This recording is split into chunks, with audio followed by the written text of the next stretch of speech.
Hey peeps, we are back. We are talking The Real Housewives of Potomac, Season 8, Episode 14. Hey, before we get into the video, please do me the honors of subscribing to my channel, hitting the notification bell so you can always be notified when I post new content, hitting the thumbs up because that does wonders for my channel, and share. Thanks. Okay now peeps, we are back. This is episode 14. I believe we have one more episode before we go to the reunion. And has anyone seen the reunion seating chart yet? So it seems that Giselle has been demoted from first chair. She is in the second chair. So it is Andy, then Karen, Giselle, Robin, and Nneka at the end. Then we have on the other side of Andy, Mia, Candace, Wendy, and Ashley. Listen, I'm hoping that this is foreshadowing that maybe we might actually get ourselves a Giselle and Robin free season next season. I don't know. Well, at least maybe a Robin free season and Giselle demoted to friend of. That would really make me happy. I don't know why. Anyway, so the show starts out. They're still in the Dominican Republic. They are in the backyard still. Nneka is being crowned the new Grand Dame of Potomac. And I just find it to be childish, petty, and stupid. And it just seems to me, in my opinion, that Giselle is absolutely jealous of Karen, bitter as hell. She is the one who originally crowned Karen as the Grand Dame, and she thought it was silly and it was funny, but Karen went on to make it a thing. You know what I mean? Everyone who watches The Real Housewives, if you say who is the Grand Dame, they'll tell you that it is definitely Karen Huger. So it really doesn't matter. But what I thought was more hilarious is when they threw up the map for Potomac. It looks like Nneka and Karen are the only ones who actually live in Potomac. Giselle lives all the way in Bethesda. So while she's trying to throw up the fact that Karen rents, it doesn't matter. The thing is, this show is called The Real Housewives of Potomac. Okay, Karen is a wife, and the house that she lives in, whether she rents it or owns it, is in Potomac. You are not a wife and your house is in Bethesda. I'm just saying, I'm getting sick of her. And I also thought it was kind of ridiculous too when Ashley wants to know if Karen wants to say any words. Why? This is stupid. I think that Karen handled this very well. I personally would have ignored them all. I feel the same way Candace felt. I don't really need to stand around and watch this foolishness. And Karen said, you know, if you want to go ahead and have this girl looking like a clown at this clowning instead of crowning with this Party City crown, go ahead and do that. That's all facts. Giselle is clearly jealous of Karen. Robin so far has done pretty good planning the activities for this trip.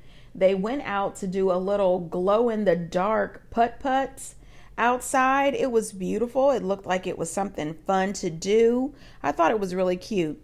Now, Giselle is still trying to pass off this relationship with Jason as a legitimate, real relationship, and it is a no ma'am for me. I do not believe it. I do not buy it. I do not think that Giselle and Jason are a real couple. I think that Giselle was in desperate need of having somebody, and she and Jason met. They laughed, they joked, and both of them thought this is a good thing that we can do to make a come up. The same way I believed it with Sheree and Martell, I get the same vibes from this Jason and Giselle situation. Anyway, Karen did pull Candace to the side and checked on her to see how she was feeling. She realized that Candace wasn't here for the mess and she walked away during that crowning. And Karen says it's okay because Giselle has nothing going for her. So that's why she does this. And you know, as much as I don't appreciate certain words, Candace says it's okay because Giselle does have a title, and her title is Raggedy Petty Bitch. And those was Candace's words, I quote. I normally don't go for that, but I approve of the message. Anyway, moving on. After they, do the glow-in-the-dark putt-putt, Robin sets up a nice dinner. They all go out to dinner. And Giselle was telling the girls that Grace just recently graduated. Candace says congratulations. Giselle acts as if she doesn't hear Candace, she doesn't give a damn, and she just continues with the conversation. So while she's doing that, she's telling the girls about her going to college. She's going to an HBCU, which is in Florida, and I believe she's going to an HBCU that's actually in Tallahassee. And she was saying that she's scared, she's nervous, and I get it. I really do. Every mom, every dad who sends their kids off to college, we are all scared. We are all nervous. I feel you. And especially down in Florida. Now, throughout this conversation, Wendy and Candace are looking at each other. However, Giselle and Robin, they're watching Wendy and Candace because they can't stand Wendy and Candace. And there's no way that they're going to allow Wendy and Candace to have a private conversation or make any faces or anything while, Giselle is talking about her children.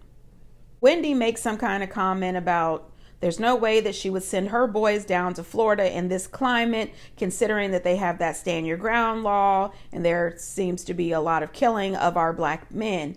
And I feel her. I understand it 1000%. And there is no way in hell that I'd be ready to send my boy down there. No, absolutely not.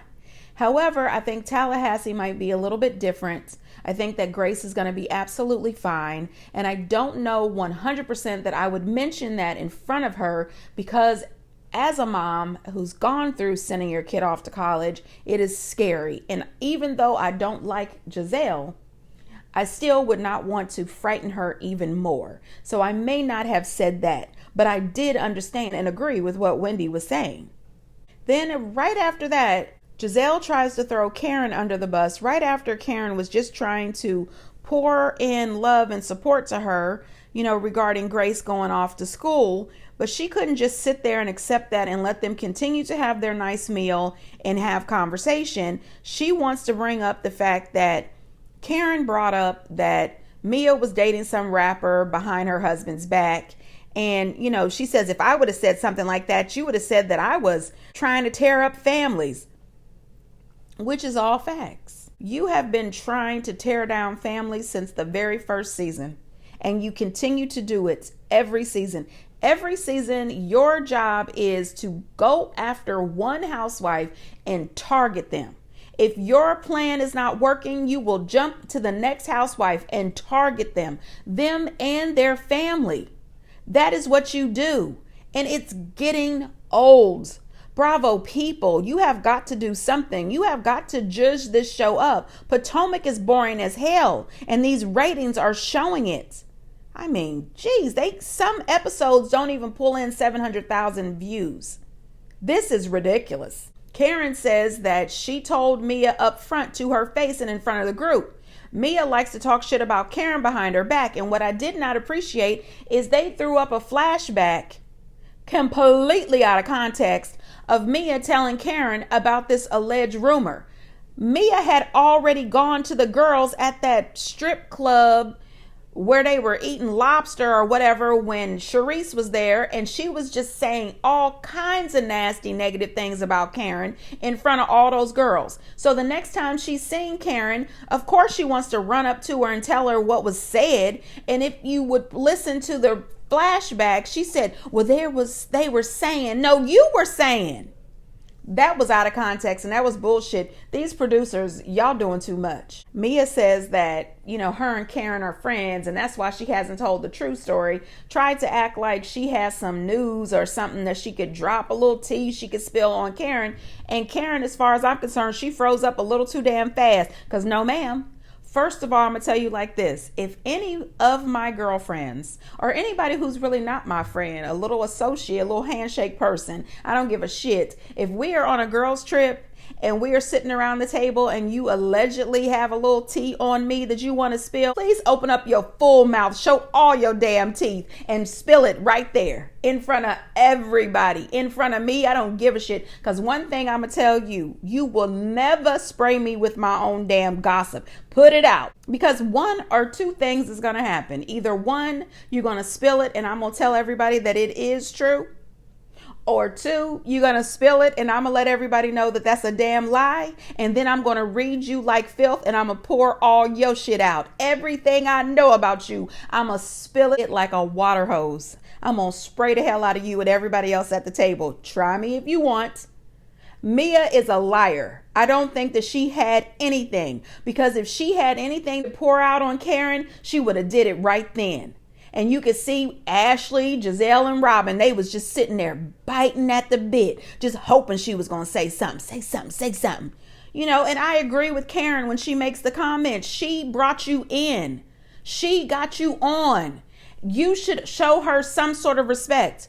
It was all Karen, Karen, Karen. And then you decided that you want to hook up with the light skin brigade. And then you start acting like this. Special and brand new. I'm sick of that girl. Anyway, moving on.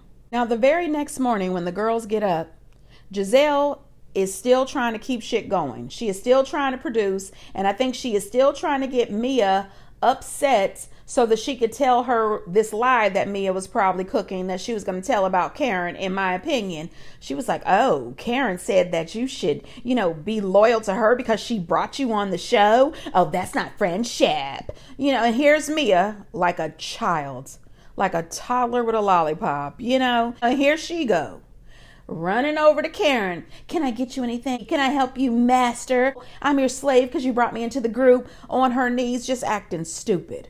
I said, you know what? What the hell? What is this shit? I mean, just out of nowhere, it reminded me of that old scene from the Jeffersons when Florence was mad at George and she made him say please. I mean, girl. Sure you could. Well, then just let me help you take them off. Florence, you get out my shoes. Oh, Lord, see me, I done made you mad.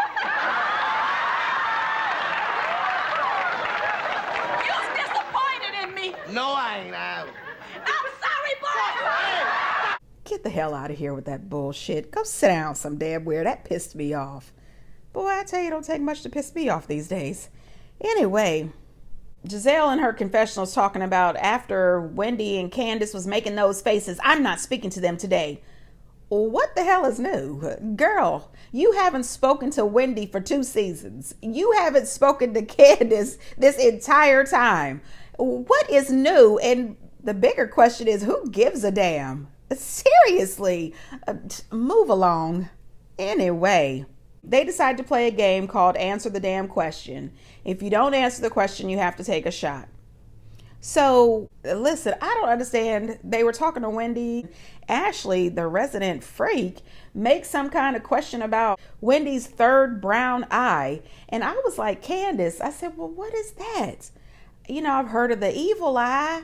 I don't know, anything about the third brown eye. I know that people who participate in the whole chakra thing, they believe you got a third eye. But I said, well, what the hell is the third brown eye? And then when Candace asked and Ashley said that was your butt, I said, oh, no, ma'am. No, ma'am. To each his own, but I'm a little bit of a prude. No, ma'am. And then she said that was Eddie's favorite eye. And I said, no, ma'am, on national television. And one day your beautiful babies is going to be able to watch and hear. Not me, girl. I would absolutely not be talking about that mess. No, ma'am, not me. Robin says that Juan would like to watch her have the sex with somebody else, whether it's a girl or a man. I said, no, ma'am. No, ma'am, no, ma'am.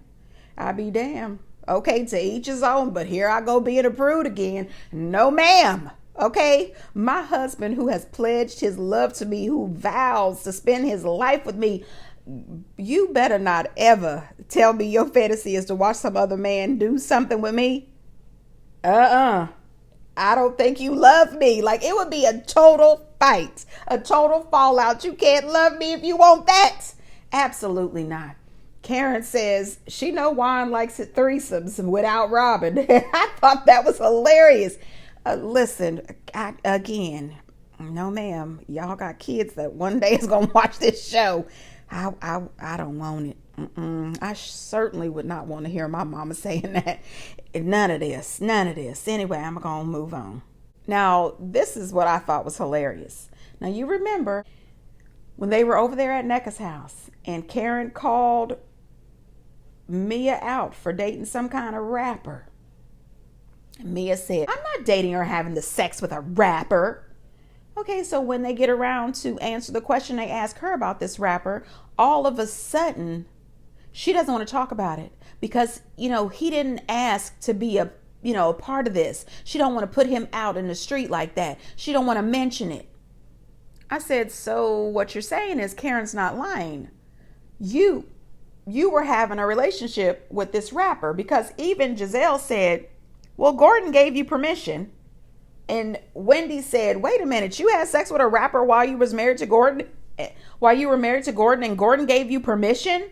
She tried to act like that was a no, but then she didn't want to put it out there. And Karen said, I love being vindicated. Karen was absolutely vindicated. I truly believe, in my opinion, that Mia was having the sex with some rapper while she was still married with Gordon. And another reason I believe it is because when Gordon was doing his interview with TMZ, he said that him and her had an arrangement. She was allowed to go and do whatever she wanted with whoever she wanted, as long as she kept it low key and didn't make it known to everyone and was extremely respectful to him. So she definitely had permission, and she was allowed to go out there and fool la la with whoever the hell she wanted to. And I think that Karen got wind of it, and Karen was right, and she was embarrassed by it because Karen put it right out in front. I'm just saying, that's my belief. Now, Candace says that she and Chris only have the sex twice a week. Now, her friend, which I keep on getting that girl's name wrong. I don't know if her name is Corinne. I think her name is Corinne or Karina, I'm not sure. But Karina said, listen, if y'all supposed to be getting pregnant, you need to go on and increase that. Y'all need to have sex a little more. But then I thought, I think she's having in vitro. But it don't hurt to keep trying and practicing at the house. A little, tip. Have the sex every day, 5 days before your cycle, and 5 days after your cycle every day. That will help increase the chances of having a little baby. I'm just saying, that's just my little tip. Anyway, so Robin decides to be shady and puts in a comment asking Karen how many sexual partners has she had the last 5 years. Of course, Robin knew exactly what she was doing. And Karen should have turned around and said the same amount as Juan and then moved on. That's what I would have said, because I'm rude and petty. But Karen made up some kind of thing about having a wet dream, even though she's a girl, and having 40 different people in her wet dreams. And I would have to say I call bullshit, because let me tell you, I don't have wet dreams because I'm a girl, but I have had moist dreams. Okay. And it's not 40 different people. It's always, 1 or 2 people. And it's usually people that you have either known before, or you met, or just somebody that is super hot. You know what I mean? And you had a little dream, moist. Anyway, I think that Karen is doing a little too much. I definitely would have said as many partners as Juan and moved on. So they end up going out to a little lunch before they head out to the beach. And I thought that it was really gross and nasty that Mia says, she didn't say it as nicely as I'm going to put it. She says, Ashley, your vagina is sweating. And then the camera person zooms right into the nasty, sweaty seat in the Sprinter van. I thought, how gross is this? And why do we have to know? And why are you showing it? And, how long was y'all in that van that, she's wearing a swimsuit and how sweaty is it? Is the air conditioner broken in the van? I've never seen it. Anyway, so then we get to Mia and her lies. She's trying to be nasty to Ashley by asking Ashley, is she only staying with Michael for his money? Now, her and Ashley had a very nice conversation about this a few episodes back. So you and Ashley have already had this talk. You ain't have to try to do her like that, but you did. So somebody asked her in return, are you with Gordon because of his money? And she screams across the table, Gordon is broke as hell. And Corinne, or whatever her name is, I'm going to learn that girl's name because I like her. Anyway, I think that she should stay and NECA should go. But anyway, she says, well, he wasn't broke when you first got with him. And she tried to rewrite history, honey. The woman is a liar. She all of a sudden says that she had more money than Gordon when she met him because she got money through an inheritance. You told us when you first got on the show that you worked at a stripper and he would come in there and spend $10,000 on you. And that's how you got with him, even though he was married. You told us that. Now, all of a sudden, she got more money than him at the time when they met because she had an inheritance. And then when they asked her in the confessionals about this inheritance, she wasn't able to give any inheritance information. No information whatsoever. Girl, get the fuck on with that lie. Okay? Talking about, yeah, but $10,000, that's lunch money. Really? Really? I bet people who have big money do not spend $10,000 for lunch on a regular basis. That's just a bunch of bull. Mia is lying, in my opinion. There's no way in hell that woman had an inheritance. If you had an inheritance, you would have used that inheritance money to start a damn business and not roll your hips at the strip joint. I'm just saying, damn, she pisses me off. I'm gonna move on. Even everybody at the table was looking at her like, girl, please with the bullshit. Then Ashley says something about she is, concerned about being on her own. And Ashley said, so have you been talking to your life coach? And Ashley says she's a confidence coach. I said, a what? Shit, it's getting to be ridiculous out here. Well, what the shit? It's too much. It's too much. But anyway, she said her confidence coach gave her a goal saying that she should write a song, and she wrote a song. Well, Candace said, all right, sing your song for us. Here's your microphone, and gave her a butter knife. I said, well, this is a better butter knife situation between the two of them. I appreciate it. However, if I was Ashley, I would have said I would prefer a spoon. A spoon is round. Anyway. It's still silverware. Anyway, she sang her song. Well, she didn't really sing her song. It was a nice little chorus or something. She's healing, she's thriving, she's strong. Okay. Or she's gonna survive. Something. But she sounded nice. And I think that Candace was very supportive of her. She told her that she was worthy, she was strong, she was capable, she was able. And I thought that she was just pouring life into Ashley. I thought that was real cute. I appreciate it.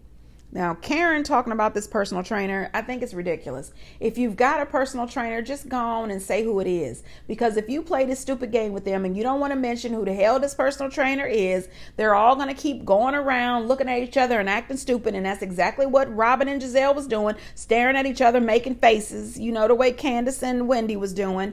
Thinking, oh, she doesn't want to tell us about this trainer. They're just going to keep insinuating that you're cheating. Just put the man's name out there. If he's a damn trainer in Potomac, he's probably looking for new clients any damn way.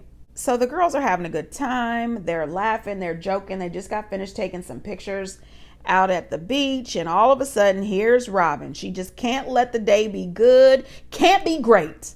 Can't let them have a good time. She wants to bring up the fact that Giselle was talking about her daughter. We're talking about our kids. And Wendy and Candace were making faces. Giselle trying to act all hard. Like, girl, just settle down, Marshmallow. Okay, because you're not about to do or say shit. Okay, just calm the hell down. Talking about she's not going to talk to them at all. I'm talking about my daughter. Girl, keep it quiet. Keep it quiet. Nobody's here for the shit. These two women are two of the biggest hypocrites. They really are. They have absolutely nothing better to do but to make an issue with every single thing that Wendy and Candace do. Robin is so busy watching Candace and Wendy. I wish that she would watch Juan the same. This is why, while they're over there talking about Wendy and Candace, it's Robin, Giselle, Mia, and Ashley. This is why you guys get all of those colorist comments. This is why. You guys have such double standards. And it's crazy because their thoughts and opinions change depending on which housewife it is. If they don't like you, then you're absolutely wrong. Absolutely wrong. They hated Monique. She was wrong. They hate Wendy, but Mia is right when she attacked Wendy. It's really crazy because they do like Giselle's daughter, and they are happy for Giselle's daughter. They just don't like Giselle. You know, and Giselle has come for both of their families. Why do they have to sit there and act as if they are so excited and happy for Giselle? Girl, go somewhere. They didn't say anything bad about your daughter. And I think that it was wrong for production not to ask them in their confessionals, what were you guys trying to relay to each other with those facial expressions? Let them explain what exactly was going on. I'm sick of Giselle and Robin trying to come off as if they are the victims. They have been doing that all season. All season last season, they made fun of Wendy. They were excited when Mia assaulted her. Robin pulled out her camera. She thought that shit was cute. But they make a few faces and y'all are ready to say that they don't like your children. They're disrespecting the kids. Get out of here. Last season, when you were right there in her face, you didn't invite Wendy's kids. You didn't care if Wendy's kids got to participate. But Wendy and Candace making faces has crossed the line. It's also something surprising to me too. When Robin and Giselle were trying to make the story that Eddie was cheating and possibly had a baby on the way last season or whatever, they didn't care about what happened to Wendy's kids. They didn't care if Wendy's kids knew about it. That's just crazy. I'm talking about my daughter and they're making faces. So what? You have no idea what these faces are about. And if that was bothering you so bad, why didn't you say something in the moment? If I'm talking about my son and somebody is making faces, you think I'm not going to stop the conversation and say, hey, what's up? What's them faces about? What y'all talking about? You know, y'all having a silent conversation. I'm talking about my child. What's up? I mean, I would do that because that's my baby. But neither Giselle nor Robin stepped up and said a thing. You guys, I'm sick of them. I am sick of them. I think I'm sick of the Potomac. Potomac really needs an update. Get down in the comments, you guys. Let me know what you think. And until next time, bye.